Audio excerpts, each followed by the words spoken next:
dans l'émission Parole de femmes. Cette semaine, nous avons avec nous une invitée qui n'est encore jamais venue dans Parole de femmes et on a vraiment, en tout cas moi j'ai beaucoup de joie à passer cette semaine avec elle et c'est Mylène Kerry. Bonjour Mylène. Coucou Annabelle. Tu vas bien? Bonjour, Mylène. Ça va bien et toi? Allô Nadine. Ça va? Oui, ça va très On bien. est très contente avec Nadine de pouvoir passer cette semaine avec toi et c'est la Moi aussi. première fois.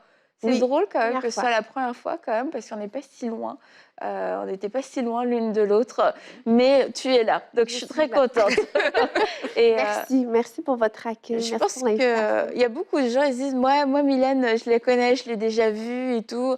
Et oui, vous avez vu Mylène, déjà vous l'avez vue dans Hosanna, vous l'avez vue aussi dans Bonjour chez vous. Vous avez pu, oui, dans Bonjour chez vous, elle avait fait un conseil du coach ou parole d'expert ou comment ça s'appelle? Oui, réponse d'expert, une capsule. Réponse d'expert, ouais, voilà. Voilà. Et puis dans le Et, live de la traversée. Ouais, voilà. Donc, en fait, on t'a souvent quand même vu sur MC, il ne restait quasiment que Parole de femmes. Et puis aussi, vous avez peut-être vu Mylène avec Nouvelle Vie Worship, NV Worship. Et tu vas le dire mieux que moi.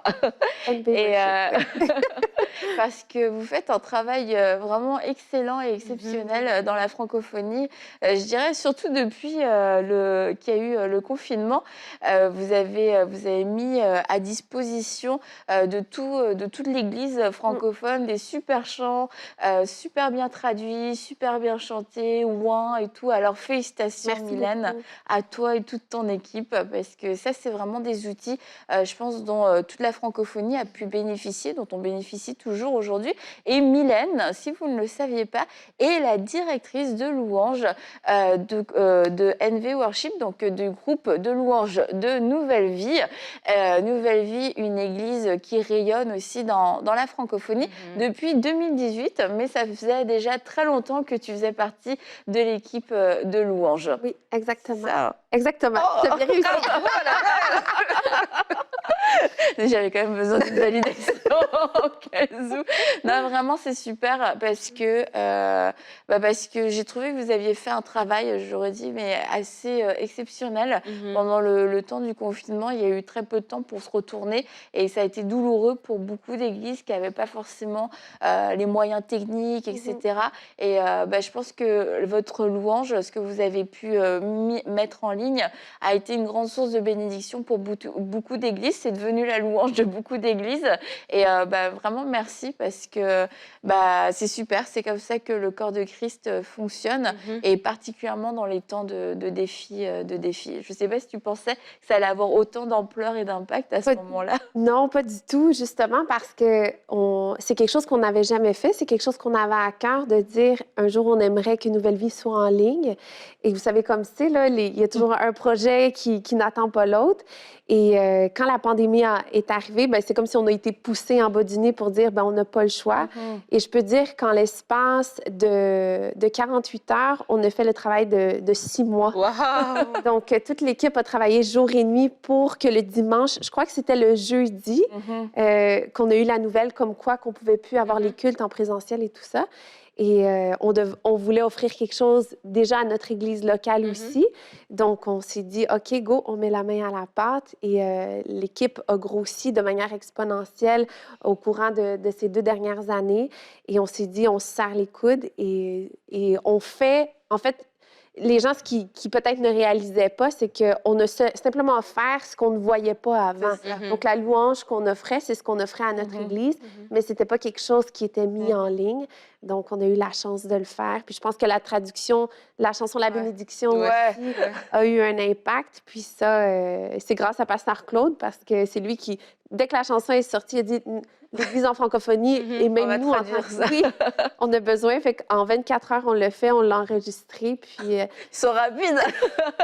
on n'a pas eu le choix. Disons qu'on a rattrapé des heures de sommeil depuis, là, parce que ça a été très speed, tout ce qu'on a eu à faire. Mais de voir, pour répondre à ta question, là, de voir la réponse des gens, puis à quel point notre louange a été utilisée, moi, ça me touche. Puis je suis toujours émerveillée de voir des gens dire « J'ai découvert NV Worship, merci de nous accompagner, merci d'avoir accompagné notre Église ». Ça, c'est quelque chose que je ne prends pas du tout pour acquis. Puis j'aime aider les gens. Notre équipe, on aime aider aussi. Donc, si on a pu contribuer à tout ça, ben, c'est juste sûr une grâce puis une bénédiction pour nous aussi. C'est sûr que vous l'avez fait, en tout cas. Et toute cette semaine, on va pouvoir un peu te découvrir, Mylène, un peu faire connaissance et découvrir, je dirais pas vraiment les coulisses, mais si vous connaissez Mylène dans son ministère de chantre, c'est la partie visible. Mais toute cette semaine, on va un peu dérouler dans la louange, au niveau de la louange, de la joie, de l'appel aussi au ministère, comment Mylène, tu as su que tu étais appelée, comment tu vis le ministère, et puis aussi tu vas nous parler de leadership, parce que, bon, directrice de louange, on s'imagine qu'il y a besoin d'avoir un certain leadership, et je pense que tu as une belle façon de pouvoir aussi l'apporter. Donc, tout au long de cette semaine, eh bien, on va grandir spirituellement, puis en même temps, on va apprendre à connaître Mylène. Donc, moi, je trouve que c'est quand même un bon plan, il y a un bon programme. Et on va aujourd'hui parler de la louange. Quelle est la place de la louange dans notre vie? À quoi la louange, ça sert? Et peut-être commencer en disant que sur ce plateau, seule Mylène est dans le ministère de la louange. Oui, Nadine, je sais, c'est difficile pour toi à entendre, mais Nadine, c'est une réalité. Dieu t'a appelé à autre chose, ma sœur. Amen. Tu as d'autres dons, de talent. Moi, j'aimerais bien quand même t'entendre. Ah oui? OK, d'accord. Invite-la, parce qu'elle ne veut pas le faire en privé. Elle aimerait plutôt que tu l'invites. Si vous voulez entendre Nadine chanter, n'hésitez pas. Mettez un commentaire. Si vous voulez qu'elle fasse un duo avec Mylène, mettez 2 commentaires. Mais c'est important, on en parlait dans la Green Room, que seule Mylène a le don, l'onction pour chanter. Mais nous tous, nous pouvons participer à de la louange parce que le Seigneur n'entend pas les sons, les gammes et les voix, il entend les cœurs. Amen. C'est beau. C'est comme ça que nous tous... C'est comme ça que nous tous, on se rassure.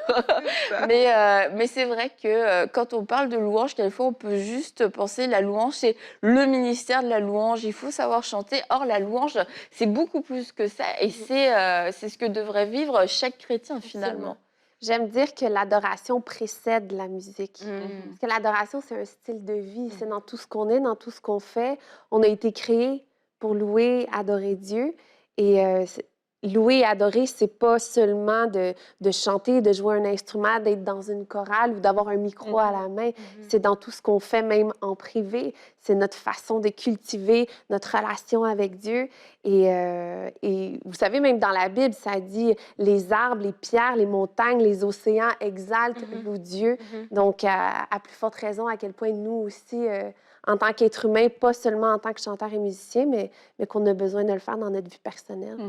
Parce que la louange va avoir aussi des bienfaits, ça va nous apporter à nous quelque chose, et c'est pour ça que c'est dommage de s'en priver, parce que quelquefois, on cherche des solutions pour nos vies, on a besoin de vivre certaines choses, et en fait, le canal que Dieu aimerait utiliser, ça va être à travers la louange.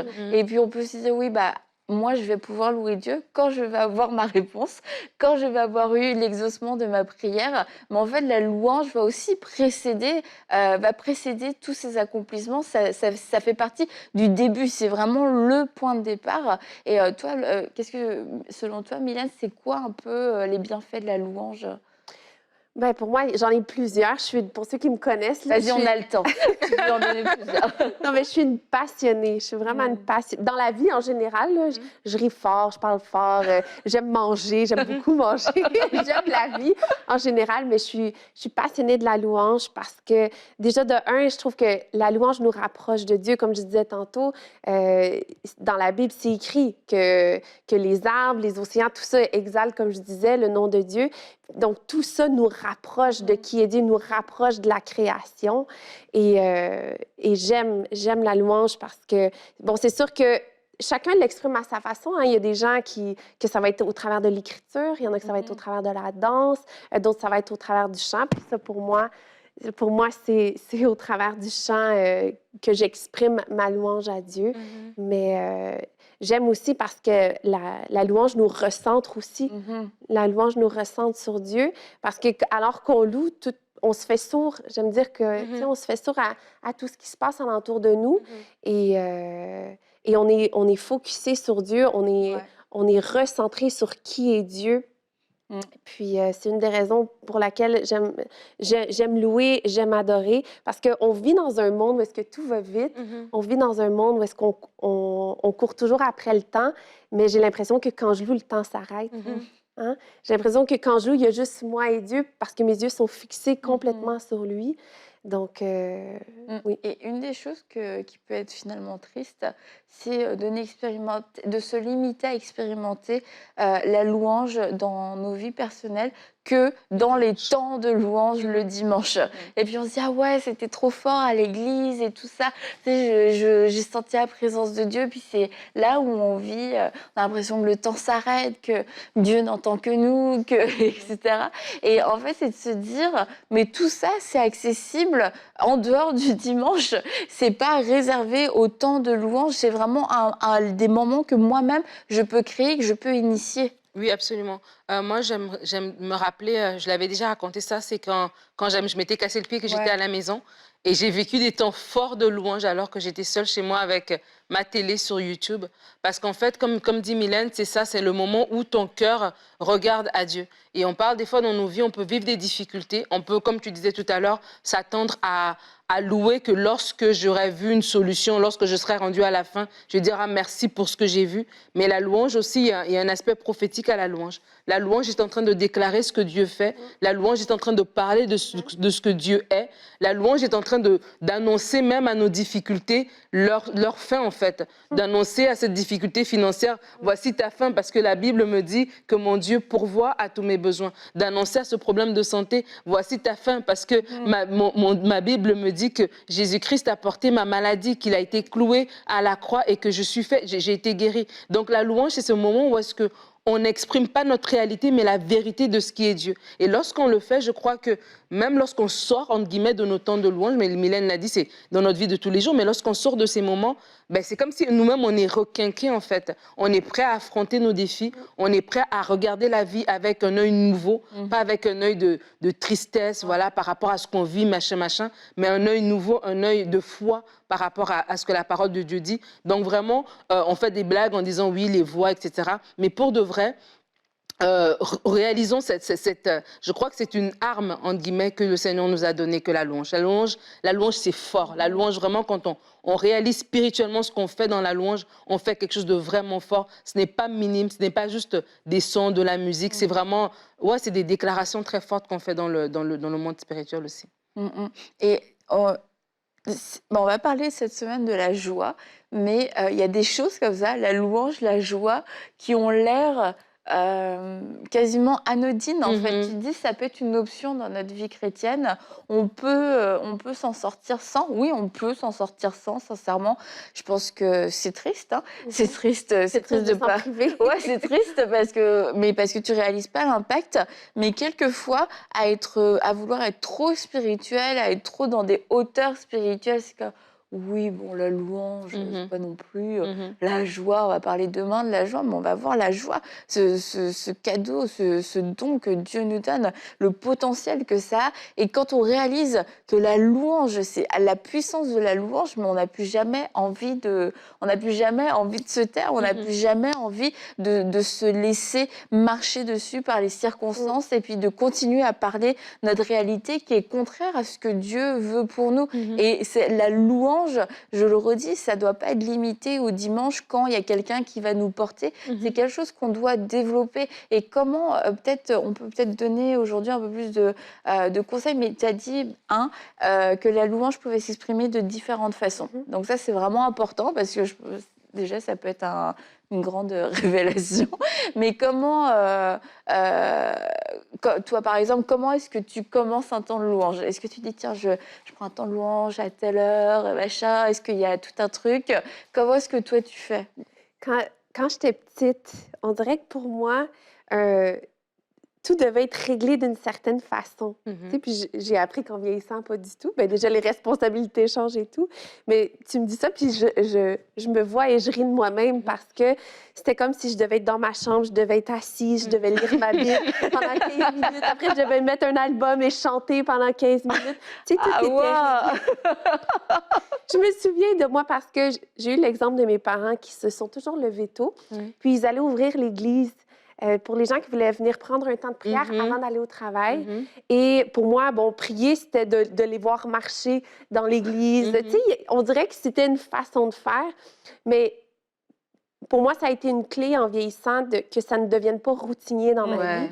Parce que oui, j'aime la routine pour certaines choses, mais pour d'autres, j'aime... Il y a des matins où je vais me lever. Je suis quand même une fille disciplinée dans la vie, mais il y a des matins où je vais... Bravo, Mylène. Mais, bon, pour des choses plus que d'autres, ça dépend. Mais que, bon, j'ai pas le même horaire, je suis plus pressée ce matin-là et tout. Mais pour moi, louer Dieu, c'est trouver un moment dans ma journée, pas donner un 5 minutes qui me reste à Dieu, mais être intentionnelle dans mon agenda, même si des fois je me l'écris, cette période de temps-là, que ce soit dans mon bureau, à la maison, parce que il y a eu plus de télétravail, ou même je suis encore en télétravail aujourd'hui, mais d'être vraiment intentionnelle, de trouver un temps où est-ce que je parle à Dieu. Parce que louer, ça peut être juste parler à Dieu. Mais pour moi, louer, c'est de prendre un moment où je vais connecter avec Dieu. Ou que je vais... Puis des fois, si je suis dans ma voiture et des fois, j'aime partir dans mon auto parce que je peux pas avoir accès à mon téléphone, je peux pas regarder mon téléphone, je peux juste être concentrée sur la route et concentrée sur Dieu. Puis j'ai vécu un moment comme ça récemment, pendant la pandémie, quand on était dans différents débats au niveau de la politique et tout ça. J'ai mis une chanson dans l'auto, puis je me suis dit, je veux m'en aller de chez moi, je veux être concentrée sur la route, concentrée entre moi et Dieu, je veux aucune distraction. Puis on s'entend que de nos jours, c'est difficile de louer sans distraction. Parce que tu es à la maison, tu es au travail, il y a toujours quelque chose pour te distraire. Donc, je me suis dit, je vais embarquer dans ma voiture. C'est quelque chose que j'ai commencé à faire plus récemment. Puis j'embarque dans ma voiture, j'ai mis une chanson, puis je me suis mis à bombarder le ciel. Puis je parlais à Dieu, il y a ça qui va arriver, il y a ça qui va arriver. Je déclare dans le nom de Jésus, c'est pas vrai, on va pas traverser cette situation-là. J'aime dire la phrase qu'il faut qu'un combat soit livré pour parler d'une victoire. Donc moi, là, je combattais, puis je déclarais déjà la victoire. Donc j'aime trouver des façons de louer Dieu qui vont pas être routiniers dans ma vie, puis qui vont pas dire, OK, je vais m'asseoir dans mon salon, je vais lire pendant 15 minutes, chanter pendant 30 minutes, prier pendant 20 minutes, mais j'aime trouver des façons. Fait que ça varie de jour en jour, c'est pas toujours de la même manière, mais je suis intentionnelle dans ma journée de trouver un temps mis à part. Parce que je veux trop souvent, je trouve que des fois, on dit, ah ben j'ai 5 minutes ici, ben je vais l'accorder à Dieu. Non. Louer, c'est aussi prendre un temps pour juste remercier Dieu, mais être intentionnel à dire, ce temps-là, je le mets à part pour Dieu. Tu sais, c'est pas... Je veux pas lui donner mes miettes, je veux pas lui donner seulement ce qui me reste, mais pour moi, c'est une priorité. Si j'ai pas le temps de le faire en début de matin, la première chose que je fais en me levant, même si j'ai pas 1 heure devant moi, je m'assois dans mon lit.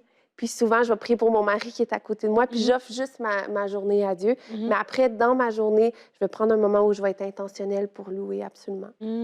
J'aime ce que tu dis, Mylène, dans le fait que c'est pas routinier, en fait. On doit adapter même notre type de louange. Et je me dis, chaque fois dans la parole de Dieu, lorsqu'on voit qu'il y a eu des moments très difficiles, mettons, le peuple était devant les murs de Jéricho, on a Paul et Silas qui étaient en prison, dans des moments compliqués, tu te dis, ben, il y avait une louange aussi qui était adaptée à ces moments compliqués. Dans les moments compliqués aussi, il y a une louange aussi qu'on peut offrir, une louange qui va parler de Dieu qui agit dans des moments compliqués, comme tu dis, et des déclarations qu'on peut faire comme ça à ce moment-là. Après notre louange, il y a des prières comme ça qui montrent. Peut-être qu'on n'aurait pas eu le réflexe de les faire si on était assis, confortable, tranquille. Mais là, parce qu'on s'est mis dans un certain mood, il y a comme des choses aussi qui sortent de nos bouches. Donc, c'est aussi d'encourager les gens dans ce sens-là. Il y a une panoplie d'outils, il y a une panoplie de chants, il y a une panoplie de styles musicaux, il y a une panoplie de ressources comme ça. Puis dépendamment de ce que vous vivez, il y a une louange qui est appropriée à cela. Et de pas de louer de façon routinière, encore une fois,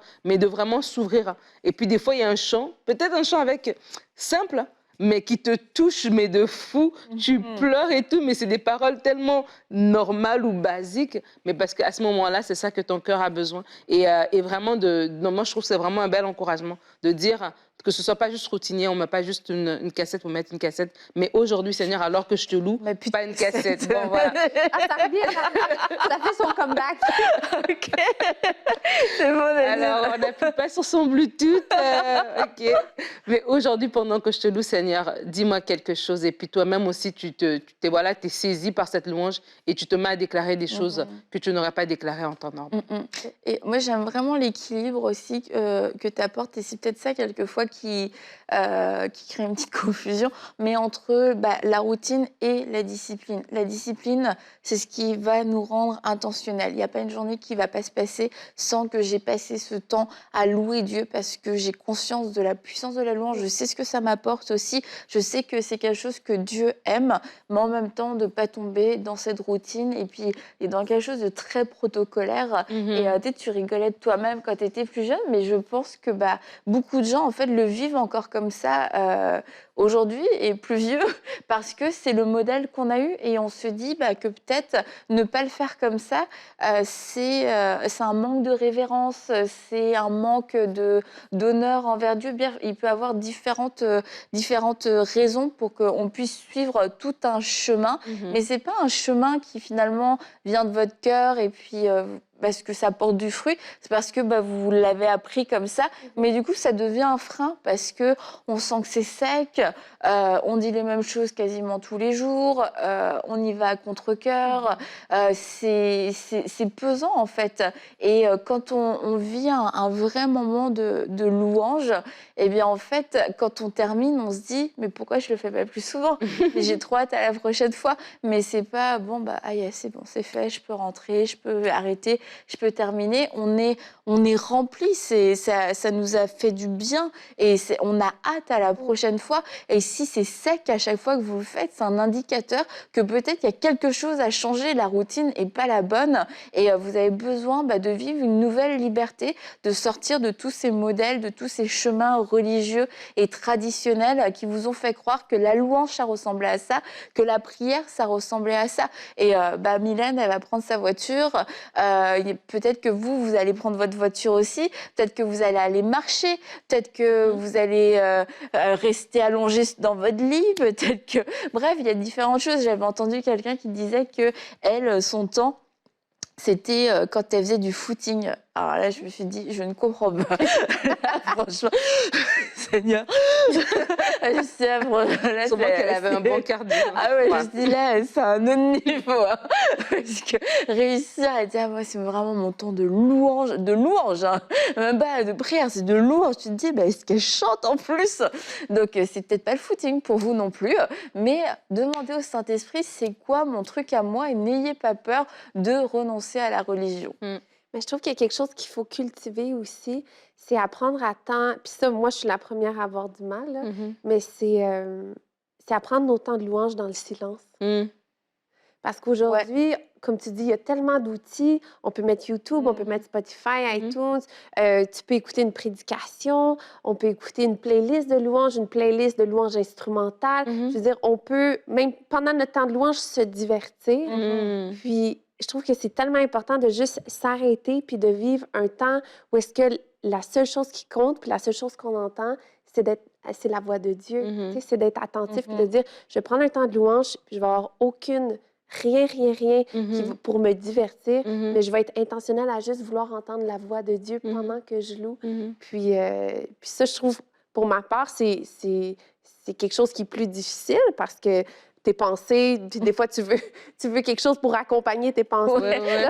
Mais juste de dire, je m'arrête, je prends un temps de louange, mais en silence pour entendre la voix de Dieu. Et c'est vrai, je te rejoins vraiment là-dessus parce que, on ne dit pas du tout qu'il ne faut jamais écouter de louanges et d'instrumentaux. Non, pas du tout. Mylène. J'en écoute mais il y a des temps où tu sens que le Saint-Esprit te dit non, c'est silence. Et quand tu n'as pas l'habitude, c'est bizarre en fait parce que tu t'entends parler, tu t'entends à l'intérieur, tu entends tout. Et ça peut être même gênant, embarrassant, de se dire, OK, au moins un petit instrumental léger. Mais en fait, c'est de se dire, non, c'est bien de savoir, en tout cas, avoir ces temps de communion avec Dieu où il y a vraiment rien ni personne. Et quelquefois aussi, moi, ce que j'ai remarqué, c'est que je vais mettre une louange, mais en fait, ça m'emporte dans le sens de la louange. Mais c'était peut-être pas du tout ça la direction que le Saint-Esprit avait pour ce jour-là. Mais je vais laisser la louange un petit peu me conduire et de dire, OK, c'est vrai que tous ces chants de louange sont là, c'est des super outils pour m'accompagner. Mais avant tout, c'est qu'est-ce que toi tu veux aujourd'hui que je prie, que je loue, qu'est-ce que je dois faire, qu'est-ce que je dois déclarer et on va utiliser les outils comme des directions. Et c'est important de prendre ces outils que Dieu met à notre disposition, mais de pouvoir les laisser aussi à leur place et que ça ne vienne pas remplacer notre louange, parce que ça aussi c'est facile qu'à la fois. On va mettre un clip de toi, Mylène, et puis c'est toi qui chante, c'est toi qui loue, et puis j'ai passé un super temps de louange, mais toi t'as juste... Et c'est important de nous le faire et d'être acteur, et quelquefois c'est vrai que les outils, on peut vraiment se reposer dessus et puis passer à côté de ce que nous on a à faire. Vas-y. Allez-y, allez-y. Non, mais si je peux rebondir sur ce que tu disais tantôt, tu sais, que des fois, on attend le temps, le dimanche matin, disons, un concert ou une soirée de louange, une soirée de prière, pour vivre un temps d'adoration là. Mais en fait, c'est que tu te rends compte à quel point, quand tu le cultives à la maison, que ton temps est bonifié quand tu arrives en communauté. Parce que tu l'as vécu, tu l'as cultivé toute la semaine dans ton temps personnel, puis tu arrives en communauté, puis tu déclares avec les autres, ben, tu as l'impression de vivre un moment divin, là, d'être au ciel. Tandis que si c'est pas quelque chose que tu cultives à la maison puis que tu arrives à froid, absolument, tu vis quand même un bon moment. Mais je trouve qu'il y a une puissance puis il y a une force qui est là quand on arrive ensemble alors qu'on s'est préparé toute la semaine pour vivre ce moment-là. Puis qu'ensemble, on offre notre louange à Dieu puis en unité, tu dis, je suis avec mon Église, je suis avec mes amis, je suis avec ma famille et j'offre ma louange, j'offre ma reconnaissance à Dieu. Il y a une force, il y a une puissance vraiment qui se dégage de ce moment-là. Puis on vit la louange complètement différemment et on repart boosté pour revivre notre semaine. Puis là, c'est un magnifique cercle qui Donc, on est lundi. Absolument. Donc, vous pouvez commencer à le mettre en place. Dès aujourd'hui, la dimanche, vous allez arriver chaud bouillant dans votre église. Nadine, tu voulais ajouter? Ouais, mais en fait, ça allait dans le sens de ce que Mylène est en train de rajouter, de dire, c'est les psaumes finissent en disant que tout ce qui respire loue l'Éternel. Et c'est juste de dire que nous, chaque personne en a une portion de louange aussi à porter, de ne pas justement se reposer que sur la louange de notre équipe ou bien du dimanche matin de notre église, mais nous, chaque individu, nous avons une louange à apporter. Les pierres le louent, la nature le loue. Nous, en tant qu'individus, nous avons aussi une portion. Donc, de ne pas se priver de ça et de ne pas, entre guillemets, priver Dieu de la louange que nous devons lui donner. Eh bien, merci beaucoup les filles. Donc, n'oubliez pas, si vous voulez entendre Nadine, il suffit de laisser un commentaire. Mettez des flammes. Peut-être, Mylène, écoute, si la demande est forte, j'espère que tu prendras en considération. Je dirais oui si tu me rejoins, Annabelle, parce que nous sommes au même niveau, ma sœur. Oui, mais moi, j'ai jamais aspiré à ce ministère-là. Ça n'a jamais fait partie de mes aspirations, ni de près ou de loin, contrairement peut-être à toi. Donc, on va se retrouver demain. Mylène sera encore avec nous et nous parlerons de la joie, particulièrement dans les moments difficiles, dans les temps de souffrance. Alors, si vous-même, vous passez par ce genre de moment, n'hésitez pas à nous rejoindre demain. Et si vous connaissez aussi des gens, vous savez, c'est très dur pour eux parce qu'ils ont vécu un deuil, parce qu'ils passent à travers des temps de souffrance, que ce soit à cause de la maladie, à cause d'oppression, bref, toutes sortes de choses. N'hésitez pas à leur partager les émissions parce que nous croyons que le Saint-Esprit va agir puissamment et va déverser une joie surnaturelle dans vos vies et dans leur vie. Alors, on va se retrouver demain pour une prochaine émission de Paroles de Femmes.